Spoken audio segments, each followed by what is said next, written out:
Hi విను. ఇప్పుడు climate చాలా వేడిగా ఉంది. ఆగస్ట్ మధ్యలోకి వచ్చాం. అయినప్పటికి ఇప్పుడు కూడా ఏంటంటే మే నెలలో ఉండేటట్టు ఉంది. లోకం అంతా ఇలాగ ఉంది. ఎల్ నినియో ఎఫెక్ట్ వల్ల. ఈ ఎల్ నినియో ఎఫెక్ట్ వరల్డ్ మొత్తాన్ని వేడిగా చేసింది. మనం కూడా సఫర్ అవుతున్నాం. మన ఊర్లో మనం సఫర్ అవుతున్నాం. ఒక్క మినిట్ ఏసీ లేకుండా ఉండలేకపోతున్నాం. అలాంటిది మన పిల్లలు స్కూల్కి వెళ్ళేటప్పుడు పిల్లలు ఎంత సఫర్ అవుతున్నారు తెలుసా మీకు? ఎందుకంటే ఒక క్లాస్లో 30 నుంచి 50 మంది పిల్లలు కుక్కుతారు. సో గాలి ఆడదు, ఫ్యాన్లు సరిపోవు, మేనేజ్మెంట్లు మనం ఎంత ఫీజు పే చేసినా వాళ్ళు సఫిషియంట్ ఫ్యాన్స్ పెట్టరు. అనేక రీజన్స్ చెప్తారు. ఇక్కడ హుక్కు లేదు, అక్కడ రాడ్ లేదు, అక్కడ కనెక్షన్ లేదు, ఈ స్టోరీస్ చెప్తారు. సో మీ అందరికీ తెలిసిన విషయమే.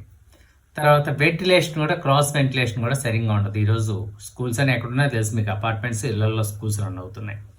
దయచేసి పిల్లల్ని జాగ్రత్తగా సేఫ్గా ఎయిర్ ఉండే చోట ఉంచమని మేనేజ్మెంట్లు మీరు కోరండి. మీరు రైట్, ఎందుకంటే మీరు ఫీజు పే చేస్తున్నారు.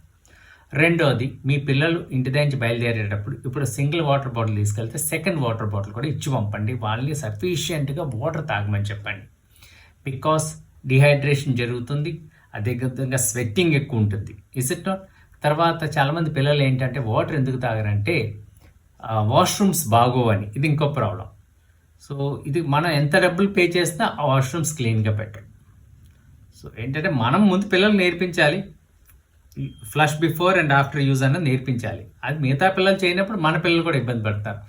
ఇలాగ పిల్లలు టాయిలెట్ని కంట్రోల్ చేసుకొని ఇంటికి వచ్చినప్పుడు వాళ్ళకి యూటీఐ ప్రాబ్లమ్స్ రావడానికి ఆస్కారం ఉంది. సో అందుకని చెప్పి వాళ్ళని బ్యాలెన్స్ చేయమని చెప్పండి, వాటర్ ఎక్కువ తాగమని చెప్పండి. తర్వాత స్కూల్ వాళ్ళకి తప్పకుండా చెప్పవలసిన విషయం ఏంటంటే ఈ వేడిలో ఈ ఎండలో అసెంబ్లీస్ పెట్టొద్దని చెప్పండి, రిక్వెస్ట్ చేయండి. ఎందుకంటే పిల్లలు సఫర్ అవుతున్నారు, కలితిరిగి పడతారు. తర్వాత ఈ వేడివేడిగా ఉండే అసెంబ్లీలో సన్ స్ట్రోక్ తగులుతాయి, పడిపోతున్నారు. లేకపోతే టైర్డ్ అయిపోతారు, ఫుల్ స్వెట్ అయిన తర్వాత క్లాస్లోకి వచ్చి ఇంకేం కాన్సన్ట్రేట్ చేస్తారు. అసెంబ్లీ వద్దు అని చెప్పట్లా, కాకపోతే క్లైమేట్ కూడా సహకరించాలి అసెంబ్లీకి.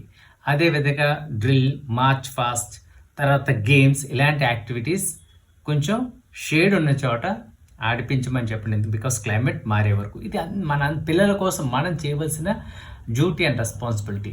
మీ యొక్క స్కూల్ మేనేజ్మెంట్స్ మీరు చెప్పండి, ఎందుకంటే ఫీజు పే చేస్తున్నారు. It's your basic right and basic duty. ఏమంటారు?